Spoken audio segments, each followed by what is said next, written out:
ሩታ ምርጫዋን አሳወቀች። አዲሱ ፍቅረኛዬ ጋር ነው ህይወትን ሀብዬ መመሰርተው አለች። ጉድ ነው ዘንድሮ። ሄርሜላ ለአብርሽ ቤት ገዛችለት። አይገርምም? ጉድ። አሰላሙ አለይኩም ወራህመቱላሂ ወበረካቱ። ውድና የተከበራችሁ የቻናል ቤተሰቦች በያላችሁበት የአላህ ህዝነት ራህመት ከእናንተ ጋር ይሁን እያልኩ ዛሬ ደግሞ ከች ብያለሁ። ዛሬ የመጣሁትኝ እንግዲህ በሚገርም ሁኔታ ሩታ አቤላ ቃለ መጠይቅ አድርጎ ከኔና ከጓደኛዬና ከአብርሽ ማንን ትመርጫ አይሚን ከፍቅረኛሽና ከአብርሽ ማንን ትመርጫለሽ ብሎ ነበር ያላት። እሷም ደግሞ እኔ የምመርጠው አቤላን አይሚን ፍቅረኛዬን ነው። እሱ እኮ ትቶኝ የሄደ ነው። እኔ የራሴን ኑሮ እየኖርኩ ነው። ስለዚህ እሱ ነው የምመርጠው ብላ እንግዲህ ዛሬ ላይ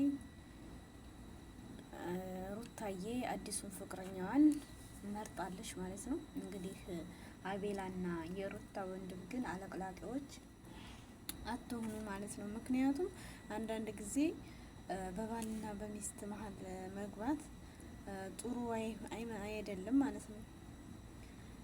እና አብርሽ እንግዲህ ያው ለቀልድም ሆነ ለምንም ቢሆን ሩታ ይሄንን ያደረገችው እንግዲህ እውነትም ህይወትም መጀመሪያ ካንተ ጋር እንለያይ ብላ ወስና ተለያይታ ፈርማ ሰጣት። ከዛም አልፎ ተርፎ እንግዲህ አዲስ አበባ ላይ መታም ቤቷን ከሰራች በኋላ እና ያለው ነገር ይሄ ነው ይመስለኛል ማለት ነው። ዙሮ ተዘርዝሮ ያም ሆነ ያም ሩታ አሁን ላይ የራሷን ህይወት እየኖረች ነው ያለችው። ስለዚህ እየመጣህ አትረብሸኝ ከቤቴ ነው የመጣው ያለ ነው። ያ ቤት ደግሞ እንግዲህ ለባለቤት ሰጠህ። እሷ ደግሞ የቤት ኪራዩን የምከፍለው እራሴ እስከሆንኩ ድረስ ምንም አያገባህም። ስለዚህ ተወኝ ህይወቴ ልኖርበት ብላ ተናግራለች ማለት ነው። ዛሬም ነገም እንግዲህ ሩታዬ የራሷን ህይወት እየኖረች ደስተኛ ከሆነ ሰው ጋር ፍቅር አሰጣት ከሚያውቅ ሰው ጋር ደስታ ነው ስሙ ከነ ስሙ ደስታ ከሚሆን ሰው ጋር እየኖርኩኝ ነው።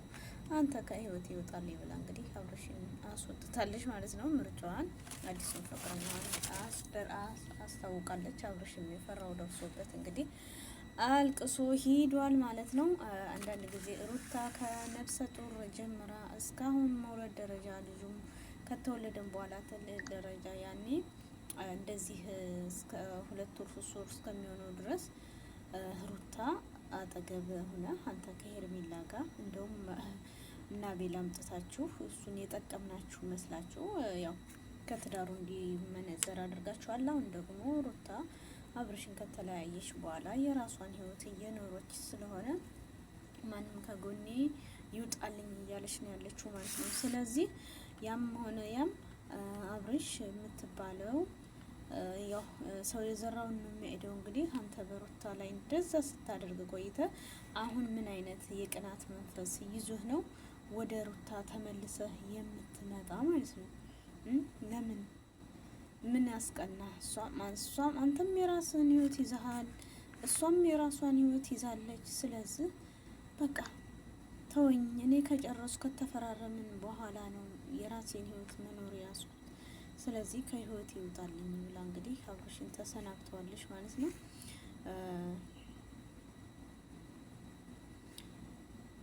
እና በጣም የሚገርም ነው። ኒንጃ ከምንም በላይ እንትን ይላል። አብርሽ ዛሬ ላይ በጣም አዝኗል። ከማዘንም የተነሳ ያው ምርጫው ነው እኮ የራሱ ህይወት እንዲኖር ተደርጓል። በዛ በኩል ደግሞ እንግዲህ ልቡ ያለ ሩታ ጋር ግን ልብ በብር ወይም ፍቅር በብር ይገዛል እንዴ? አንዳንድ ጊዜ ሩታ ደግሞ ለአብርሽ የምታደርገው ቁጡን አታ ከማይወዳት ሰው ጋር ያው ቤት ለገዛለት ነው ማለት ነው። ወይ ተገዛለት ነው እንጂ የሚባለው አብርሽ የቤት ባለቤትን አደረገችው ማለት ነው። እሱ ለሚስቱ ነው ልቡም ሁሉም እንደዛ ሚስቱ ጋር ልቡ ባይኖር ያፈቀረችውን ታፍቅር የማንንም ታምጣ አይሄድም ነበር ማለት ነው ወደ ሩታ። ስለዚህ አሁን ላይ ግን ሩታ ተብዬዋ ሄርሜላን ሲይዝ እንዲህ ያለ ነገር አላለችም። አሁን ግን አብርሽ ሩታ ሌላ ወንድ ጋር ስትሆን በቃ የቅናት ነው ወይስ የምንድን ነው? ኧረ በጣም ይገርማል ማለት ነው።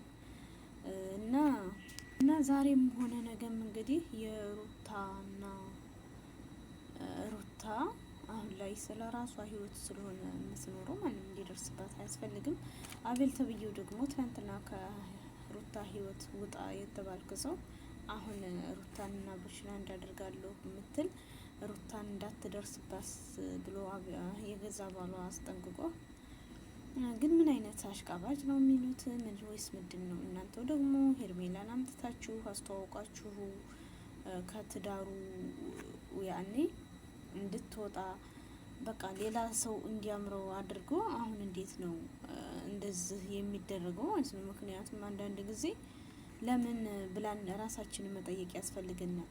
ለምን መሰላችሁ ውዶቼ? በጣም የሚገርመው ነገር ወዴት ነን? እስቲ ምንድን ነው የምናስበው? አንዳንዴ ዞር ብለን ራሳችንን መመልከት ያስፈልገናል ማለት ነው። ምክንያቱም አሁን ላይ ያው ያለው ነገር ሩታ ይሄ ልጅ እንግዲህ የትም ወሰዳት የትም የራሴ ይሆነኛል ብላ እንግዲህ ወንድሟም ይሁን በዛም በፈረንጅም ይሁን ይሄ ልጅ መጥቶ ሩታን የሚያፈቅር ነው።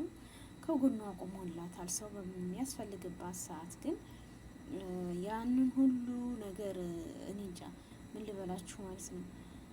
እና እዛም ሆነ እዚህም አሁንም ሆነ እዛም ሩታ አሁንም ነገም ዛሬም እንግዲህ ከአዲሱ ፍቅረኛ ጋር ነው ህይወትን ሀብዬ የምመሰርተው ፍቅር የሚሰጠኝ ያለች ነው። የሩታ ወንድም ደግሞ በቃ ከጎኗ ቆሞ እንግዲህ እየተከራከረላት ነው።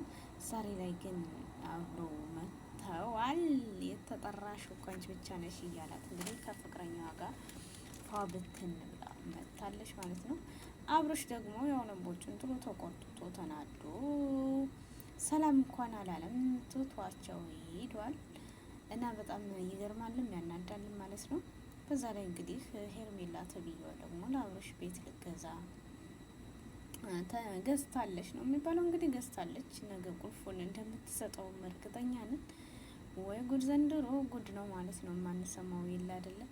አንዲቱ ዝህ በፍቅር ታሳቃየዋለች ሌላ ወንድ እያመጣች፣ አንዲቱ ደግሞ ናኔ ጋር ሆነ በቃ እኔ የምታስበውን ቁሳቁስ ነገር አረ ምንም እኔ ሽሮ ብዬ በቃ ልውሰድህ ነው እኮ ያለ። አረ የማታደርገው ነገር የማትፈነቅለው ድንጋይ የላትም ሄርሜላ ማለት ነው። እና ብር ልብን አይገዛም። እሱ ልቡ ያው ዛሬም ነገም ሩታ ጋር ነው። አንቺ ደግሞ በገንዘብ ኃይል አብርሽን ወደ እኔ ያደርገዋለሁ ማለት ይሄ ከንቱ ልፋት ነው። ዱንያ ነገ የምትጠፋ ነገር ናት፣ እያየን ነው ማለት ነው። ስለዚህ ዋናው ለሰው ልጅ መተማመንና ልብ ከልብ መዋደድ፣ አምላካችንን የፈጠረን ጌታ ደግሞ መፍራት አለብን እንጂ አብርሽን እኔ በብር ቤት ገዝቼ በቃ የማታደርጊው የማትፈነቂው ድንጋይ ስለሌለሽ የራሴ ያደርገዋለሁ እያልሽ ስለወሰንሽ እንጂ አብርሽ ዛሬም ነገም ቢሆን ያው የሩታ ነው። የልጁ እናት ናት።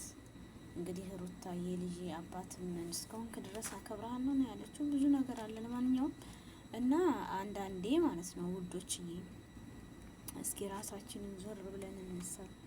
ሄርሜላም ተብዬዋ ሩታም ማለት ነው። ሩታ በድርግጥ ያደረገችበት አሁን ደግሞ ያው አቤላ የሚባለው የሩታን ባለቤት እንትን ፍቅረኛ ከወይት አምጥተሽ ነው ነገ እንደምታለቅሽ እንደዚህ እንደሳቅሽ ነገ አልቅሰሽ ትይዣለሽ ብሏታል። ለጥቅምና ወይም ደግሞ በቃ ቁሳቁስ ነገር ስላመጣልሽ ነው እንደዚህ የምትሆነው ብሏታል። እና አውሮፓ ሊወስድሽ ስለተነሳ ነው እያላት ነበረ። እሷ ደግሞ የወሰደኝ ቦታ ይውሰደኝ፣ ያደረገኝ ቦታ ያድርገኝ። እኔ እንግዲህ ከውዱ ኧረ የማትደረግ ነገር የለም ማለት ነው። እና በነገራችን ላይ ድራማው እንደቀጠለ ይመስላል። አሁን ላይ እንግዲህ የሚገርመው ሄርሜላ የሄርሜላ ቤት መግዛት አብርሽ አይወድሽ ሰው ለማይሆነው ሰው ለማይፈልገው ሰው እንዴት አንቺ የሚፈልገው ሌላ የሚያፈቅረው ሌላ፣ አንቺ በብር ብቻ አለሁልህ። ኧረ ይደብራል አንዳንዴ። ከልቡም ቦታ ሰጥቶ በቃ ለራስሽ የሆነ ቦታ እንዲሰጥሽ ማድረግ አለብሽ። አንቺ በቃ የሰው ባል ቀምጠሽ እንትን ካልሽ ማለት ነው። ግን ደግሞ አሁን ላይ ያለበት ሁኔታ ያው ሩታ ጋር ነው ሁሉ ነገሩ። ሩታ ከሩታ ጋር ነው። ውሎም ሁሉም አዳሩ ብቻ ቢለይ እንጂ ማለት ነው። እና ለማንኛውም ወዶችዬ ቪዲዮ ላይክ ሸር እያደረጋችሁ አበረታቱኝ። ወዳችኋለሁ። አላህ ሱብሃነሁ ወተዓላ